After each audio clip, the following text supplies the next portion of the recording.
Primeiro eu quero explicar para vocês que o Brasil ele tem passado desde a época do golpe contra a Dilma. Lembrando, por que foi um golpe contra a Dilma? Porque a Câmara, a área técnica da Câmara, determinou que não foi ilicitude nas atitudes da Dilma e que não houve pedalada. Por conta disso, a área técnica disse que a Dilma não cometeu crime de responsabilidade. Com isso, quando o Congresso votou a favor do impedimento da Dilma, isso foi golpe, porque eles foram contra a prova dos autos.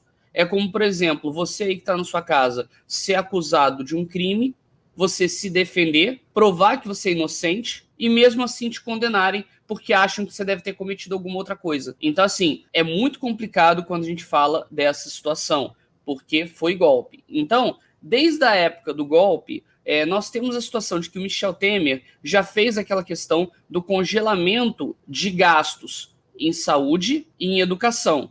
Lembrando que na época do PT havia a situação de que os royalties do petróleo eles iriam para a educação, tá certo? E é por isso, inclusive, que pessoas como o Garotinho ele se beneficiou, porque na Bacia de Campos teve muito dinheiro vindo do petróleo, dos royalties do petróleo, e ele era obrigado a investir em educação. Então não é que ele fosse um bom administrador, é porque se ele não fizesse aquilo, ele poderia cometer um crime, entende? Então é mais ou menos isso. Houve o congelamento de valores, né? O congelamento de gastos que o governo poderia ter em saúde e educação. Com isso, o que sobrou para a sociedade? O que sobrou para nós cidadãos termos, não é? Sobrou alguns funcionamentos de investimento. Qual é um desses investimentos que é feito? É pelo Fundeb. E o que aconteceu essa semana? E eu vou contextualizar para vocês entenderem isso, para não acharem uma caixa preta, um grande mistério. O que acontece isso você pode ver no site do Senado Federal, tá? Eu faço questão de citar as minhas fontes aqui, justamente para que vocês saibam aonde pesquisar. Então, assim, olha só, o plenário do Senado aprovou nessa terça-feira, dia 15, o projeto de lei número 4372 de 2020, que regulamenta já a partir de janeiro de 2021, ou seja, mês que vem já vai estar valendo, como devem ser aplicados os recursos do novo Fundo de Desenvolvimento da Educação Básica, Fundeb, agora de caráter permanente, com a aprovação. O texto volta à Câmara dos Deputados, pois foi alterado no Senado. Então aqui eu vou explicar para vocês algumas coisas desse parágrafo para a gente continuar lendo depois, tá? Um projeto de lei, ele vai ter um número. Quando ele vira lei, ele vira outro número, tá? Então a primeira coisa que a gente tem que entender é isso. Projeto de lei tem número de acordo com a numeração do Congresso, sendo que se parte da Câmara é um número, se parte do Senado é outro número. São projetos que eles têm lá. Quando sai de uma Câmara, porque assim, o Brasil ele é bicameral. O que quer dizer bicameral? Duas câmaras. Nós temos o Senado Federal, que é a casa que separa, digamos assim, uma isonomia entre os entes federativos, como assim, cada ente federativo tem direito a 3 senadores. Então, Rio de Janeiro, 3 senadores. Amazonas, 3 senadores. Pernambuco, 3 senadores. Rio Grande do Sul, 3 senadores. Até mesmo o Distrito Federal tem 3 senadores. Obviamente que eu questiono o direito de passagem aérea do pessoal do Distrito Federal. Porque para que você vai dar passagem para o cara voltar do estado dele? É para ficar dando volta em Brasília? Ao meu ver, a isonomia aí não deveria ser colocada, porque eles não deveriam ter direito a essas passagens que os outros têm, porque eles já estão em Brasília. Mas, enfim, seguindo adiante nesse pensamento e nessa postura que eu estou tratando aqui com vocês, o projeto ele começou na Câmara. E na Câmara ele foi com um ajuste bem malandro, que era o quê? Para permitir que entidades privadas tivessem acesso aos valores do Fundeb. Ou seja, mais uma vez você querer fazer aquelas parcerias público-privadas, que na verdade não são parcerias, são entrega de dinheiro para iniciativa privada. Vocês entendem a problemática disso? O que acontece é que quando você passa uma responsabilidade que é do Estado, como a educação ou a saúde, a empresa privada ela não quer fazer aquilo que ela se importa. ela quer fazer pelo dinheiro. E é aí que está o problema. Quando você coloca dinheiro público para a iniciativa privada, eles visam o lucro. Com isso, não se tem uma preocupação com a qualidade daquilo. Então, assim, você tinha esse desenvolvimento, foi aprovado na Câmara, e aí, por ter sido aprovado na Câmara, foi para o Senado. E aí a matéria aqui está dizendo justamente isso. Foi para o Senado, só que o Senado não aprovou essa passagem de repasse de recursos do novo Fundeb para iniciativa privada. Com isso, o que aconteceu? O Senado fez uma alteração na proposta da Câmara. Então, o que acontece agora? Saiu do Senado alterado, volta para a Câmara. A Câmara vai aprovar ou rejeitar. Se fizerem mais alterações, volta para o Senado. E aí fica esse ping-pong até que as duas casas acordem sobre como é que vai ser. E o Senado, apesar do nosso Congresso ser o mais reacionário de tempos, a nossa situação é que o Senado Federal, ele ao menos, ele tem um pouco mais de controle sobre esses abusos. Tanto é que essa semana também, uma proposta do Itamaraty de colocar um cara lá como representante permanente na ONU foi rejeitado. O nome do cara foi rejeitado. Vocês têm noção do que é isso? É uma coisa raríssima de acontecer. Mas o Senado rejeitou. Isso quer dizer o quê? Que, de alguma forma, o governo Bolsonaro está perdendo poder, porque o Senado, como eu disse, é a última instância, assim, de segurar alguma coisa democrática. Se nem o Senado segura, perdemos o Legislativo, porque a Câmara ela é muito mais vai com o governo do que o Senado. Assim, o presidente da Câmara, Rodrigo Maia, já adiantou que votará a proposta ainda essa semana, ou seja, ele quer agilizar o procedimento, pois a regulamentação precisa ser aprovada este ano para que os recursos do Fundeb, que chegaram a 160 bilhões em 2020, possam ser direcionados a estados e municípios já a partir de janeiro de 2021, devidamente reajustados.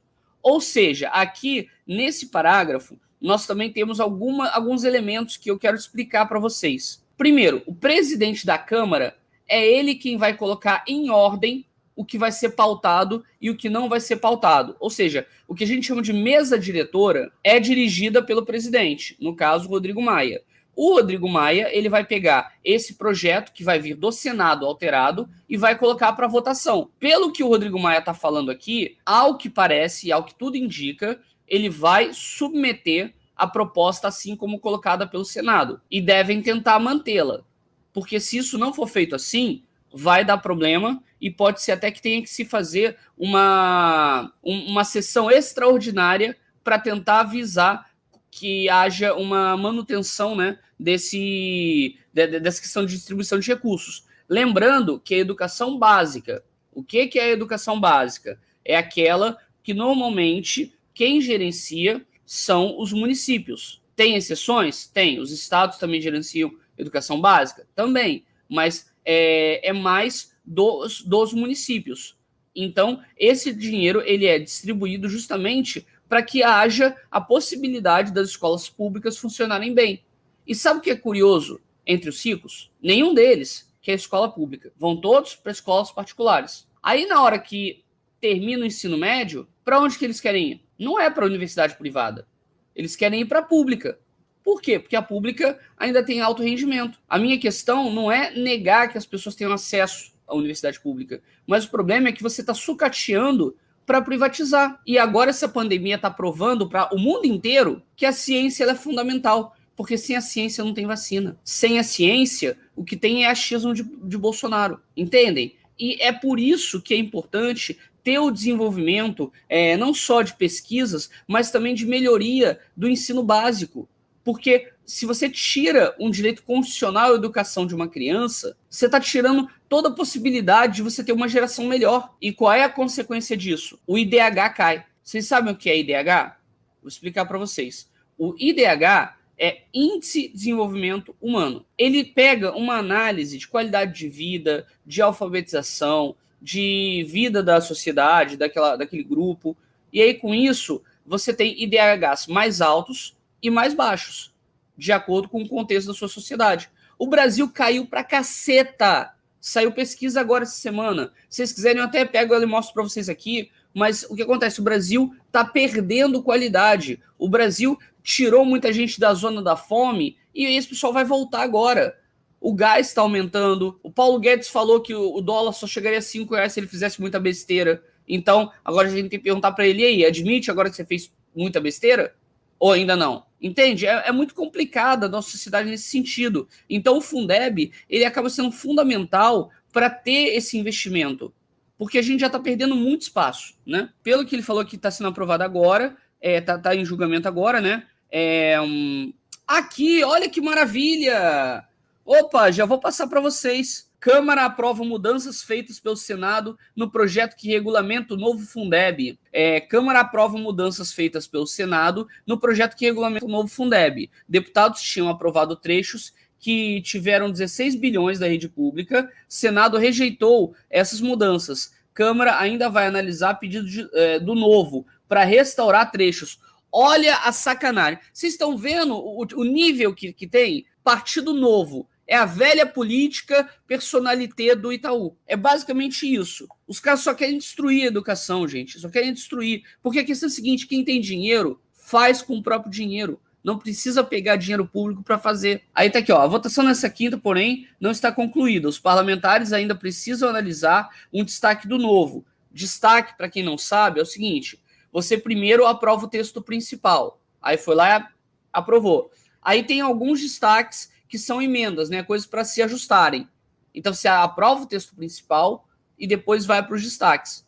Então, vai ter essa análise. E aí, o novo está dizendo aqui que eles querem reincorporar ao texto a possibilidade de repasse para escolas privadas, sem fins lucrativos, como as ligadas às igrejas, confessionais, para até 10% das matrículas no ensino médio fundamental. Olha o absurdo, gente. O cara quer pegar dinheiro que é público e colocar para escolas religiosas. O Estado não é laico? Se o Estado é laico, você deveria permitir que o dinheiro fosse utilizado público. Não precisa de colocar nada de privado nisso. Se alguém quiser montar uma escola pública ou ajudar uma escola pública, ajuda. Dá doação, melhora ela. Porque aquilo que é público é de todos. Qual é o prazer mórbido que alguém tem de querer montar alguma coisa privada para dizer que essa coisa privada ele está fazendo um benefício para a sociedade? Quer fazer um benefício? Luta pela escola pública.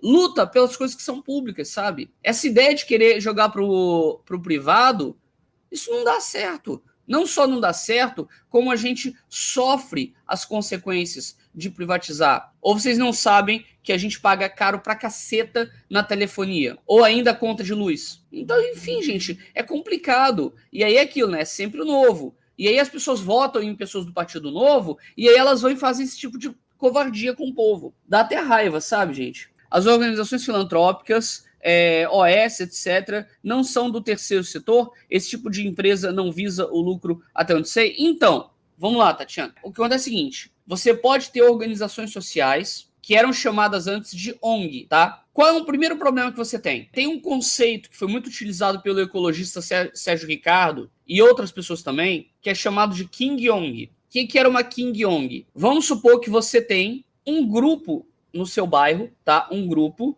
de ensino de inglês. Vamos supor. E aí vocês criaram uma ONG para isso. Aí daqui a pouco chega uma ONG gigantesca do tipo All Right Guys, tipo, criam alguma coisa assim, e aí eles conseguem fazer com que o município dê dinheiro para eles e não para você. Com isso, a realidade do seu bairro vai ser abraçada por essa King Yong. Então as demandas, elas não serão mais locais, elas serão padronizadas por essa grande King Yong, essa grande empresa, né? Porque, na verdade, uma coisa é não ter fim lucrativo, a outra coisa é não remunerar com valores altíssimos os seus diretores. São coisas diferentes. Porque vocês acham que o presidente não recebe? Os investimentos, as coisas todas não acontecem. Porque cada uma dessas instituições, por exemplo, elas são criadas, muitas das vezes, inclusive para abater imposto. Por exemplo, olha, eu fiz aqui uma fundação, eu estou passando parte do lucro da minha empresa para essa fundação, e esse dinheiro eu abato do imposto de renda, eu abasto do imposto que a minha empresa pagaria. Então é uma estratégia muito boa da iniciativa privada, porque eles fazem um marketing em cima disso, porque aí eles têm, não, eu tenho uma fundação, porque eu tenho uma missão social que é pela fundação, quando, na verdade, o dinheiro que vai para lá é um dinheiro que eles abatem do imposto deles. Você entende a malandragem? É essa que é a grande coisa nesse sentido, né? Projetos realmente belos e socialmente responsáveis, todavia o Estado fica confortável em certas instituições. Como eu falei, as King Ongs, que hoje tem outros nomes, né? Porque hoje eles são chamados de OCIPs, né? Organizações Sociais da Iniciativa Civil, uma coisa assim. Mas é OCIP a sigla. Então, gente, vamos lá.